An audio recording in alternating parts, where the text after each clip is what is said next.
निधि, यार प्लीज़ एक कप कड़क चाय पिला दो, सर फट रहा है। दिमाग खराब हो गया है मेरा। एम्प्लॉय नहीं गुलाम समझते हैं कंपनी वाले।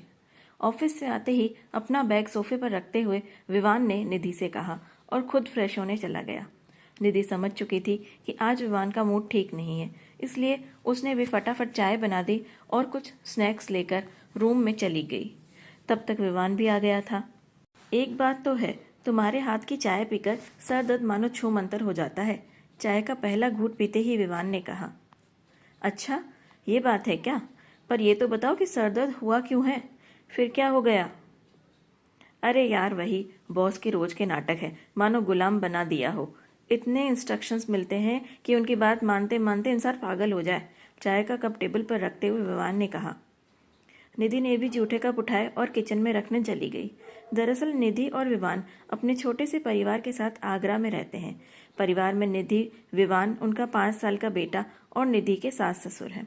टूरिस्ट प्लेस होने की वजह से विवान का टूर एंड ट्रैवल का बहुत अच्छा बिजनेस था, लेकिन पिछले साल आई महामारी के चलते उसका बिजनेस पूरे तरीके से ठप हो गया। कुछ महीने तो सेविंग से काम चल गया, लेकिन बाद में घर के आर्थिक हालात को देखते हुए विवान ने नौकरी करने का फैसला कर लिया। जल्दी ही उसे एक कंपनी में जॉब मिल गई, इसीलिए वेतन थोड़ा कम था, लेकिन घर पर बैठे रहने से तो बेहतर ही था। इसीलिए विवान ने जल्दी ही अपनी नौकरी शुरू कर दी। लेकिन विवान के लिए असली परीक्षा अब शुरू हुई थी, क्योंकि उसने शुरू से अपना बिजनेस संभाला था, जिसमें उसे पूरी आज़ादी थी, लेकिन नौकरी में किसी भी तरीके की आज़ादी नहीं थी, जिसकी वजह से अक्सर उसका मूड खराब हो जाता था। किसी के आदेश के अनुसार काम करना उसने सीखा ही नहीं था। उसने तो मालिक बनकर हमेशा दूसरों पर हुक्म चलाया था, लेकिन आज जब वह खुद इस स्थिति में आया है तो बहुत परेशान हो गया है। विवान, मैं समझती हूँ कि किसी और का हुक्म बजाना तुम्हारे लिए बहुत डिफिकल्ट है, लेकिन इस समय हमारे घर की आर्थिक स्थिति को देखते हुए तुम्हारा नौकरी करना ही एकमात्र रास्ता है। पापा जी की पेंशन भी इतनी ज़्यादा नहीं है कि घर चल सके, उस पर बीमारी के बाद खर्चे भी बढ़ गए हैं। निधि, मैं सब कुछ जानता हूँ, अब तुम भी मुझे बात मत पढ़ाओ। तुम क्या जानो किसी और की गुलामी करना क्या होता है? जानती भी हो काम का कितना प्रेशर होता है, जो मुझे ज्ञान देने बैठ गई।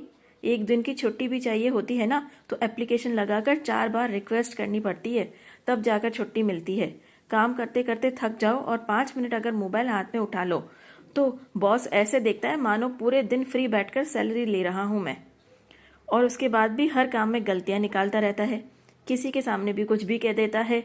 लेकिन क्या करूं, मजबूरी है ना, 2 बातें सुननी पड़ती हैं। और उसके बाद भी घर आकर अगर तुमसे कुछ कहो तो तुम भी मुझे ही समझाने बैठ जाती हो। तुम क्या जानो किसी के अंडर में काम करना मतलब बंधुआ मजदूरी होती है, गुलामी होती है। अपना गुस्सा निधि पर उतारते हुए विवान ने कहा। लेकिन न जाने क्यों विवान की बात सुनकर आज निधि को हंसी आ गई। वाह निधि, अब तुम भी मुझ पर हंस रही हो, विवान ने कहा। विवान, हंस तो मैं रही हूँ, लेकिन तुम पर नहीं।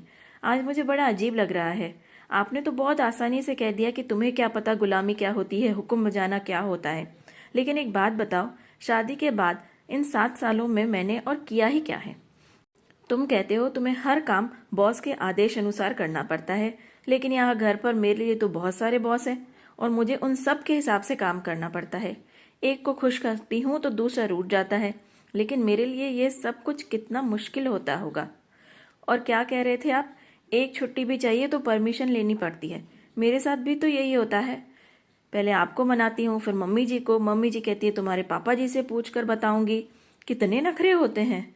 यहाँ तक कि उस दिन जब मम्मी की तबीयत खराब थी और मैं अचानक मायके जाने लगी तो मम्मी जी ने कह दिया कि तुम्हारे पापा ने परमिशन लेने के लिए फ़ोन ही नहीं किया है। क्यों? अगर माता पिता को बेटी की ज़रूरत हो तो भी क्या बेटी का परमिशन लेना ज़रूरी है? आप फ़ोन हाथ में उठाते हो तो बॉस आपकी तरफ ऐसे देखते हैं मानो आप फ्री की तनख्वाह ले रहे हो। और मैं अगर कुछ देर खाली बैठ जाऊं तो सारे घर वालों को लगता है कि मैं फालतू बैठी हूं और उनको सभी काम उसी समय याद आ जाते हैं। पूरे दिन में 1 घंटा भी अपने लिए निकालना मुश्किल हो जाता है। यहाँ तक कि अगर मैं कपड़े भी पहनती हूँ ना तो वह भी आप लोगों की पसंद के होते हैं। निधि, ये सूट अच्छा नहीं लग रहा है। निधि, आज त्योहार है, साड़ी पहनना। निधि, मुझे ये रंग पसंद नहीं आता, आइंदा से ये कलर मत लेकर आना। ये शब्द आपके ही होते हैं ना? बाजार से अगर अपनी पसंद का कुछ सामान ले आओ तो कहते हो जरूरत क्या थी इस सामान की, फालतू में खर्चा कर दिया, कचरा उठा कर ले आती हो। और आप अगर कुछ ले आओ, चाहे वो गैर जरूरी सामान ही हो, तो भी सभी को अच्छा लगने लगता है। और हाँ, हर काम में गलती निकालने वाली बात जो आप कह रहे हैं ना, वो तो पिछले 7 सालों से मेरे साथ हो ही रहा है। हर बात में गलती ही निकाली जाती है, हर काम में कमी ही दिखाई जाती है, और जब अच्छा काम करो तो तारीफ भी नहीं मिलती है। यहाँ तक कि किसी के सामने भी कुछ भी बोल दिया जाता है बिना ये सोचे समझे कि मेरी भी कोई इज्जत है।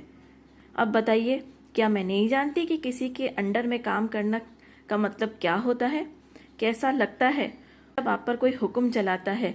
क्या ये गुलामी नहीं है? क्यों बहू को एक घर का सदस्य नहीं माना जाता बल्कि गुलाम समझा जाता है? ऑर्डर पर ऑर्डर दिए जाते हैं। आज निधि अपने मन की पूरी भड़ास निकाल रही थी और एक एक शब्द सही भी था। इसीलिए विवान थोड़ी देर पहले तक तो गुस्सा था, लेकिन अब सर झुकाए निधि की बातों का मंथन कर रहा था। तुम सही कहती हो निधि, वाकई में भारत को आज़ाद हुए 75 साल से ज़्यादा हो गए हैं, लेकिन भारत की बहू आज भी आज़ाद नहीं है। उन्हें तो चैन से अपनी ज़िंदगी जीने का भी हक नहीं दिया गया है। लेकिन आज तुमने मेरी आंखें खोल दी। मैं जानता हूँ कि सब कुछ इतना जल्दी नहीं बदल सकता, लेकिन कोशिश करूँगा कि धीरे धीरे ही सही सब कुछ बदल जाए और इस घर की बहू को बेटी होने का ना सही, लेकिन हाँ, कम से कम बहू होने की पूरी आज़ादी और पूरे अधिकार दिए जाएं। इतना कहकर विवान ने निधि के हाथों को चूम लिया। तो दोस्तों, कैसी लगी आपको मेरी यह कहानी? कमेंट करके ज़रूर बताइएगा और हमारे चैनल को लाइक, शेयर और सब्सक्राइब ज़रूर कीजिएगा। धन्यवाद।